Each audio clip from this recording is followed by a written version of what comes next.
Hi there, I'm going to show you how to use Antidote's Corrector to fix writing errors and improve your writing style.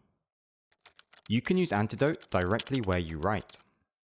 Launch the Corrector with the small flask which is found at the bottom of the screen in Windows or at the top of the screen on a Mac. From a word processor, an email, a spreadsheet, or presentation or publication software. When using a web browser, launch the Corrector with the flask in the toolbar. The Corrector underlines detections, using red for errors to correct and orange for potential errors. Read the explanations in the tooltip. If you'd like more information, click on the links in the tooltip to open the dictionaries or the guides on the relevant page. Double-click to make a correction, and the change will automatically be applied in the original document. You can also correct typography and improve your style.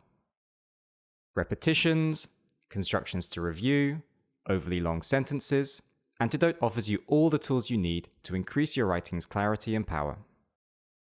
The Corrector's other sections are there to examine a text from all angles, such as its syntax or semantic fields.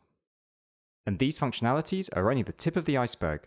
Subscribe to our channel and continue exploring Antidote with our other videos.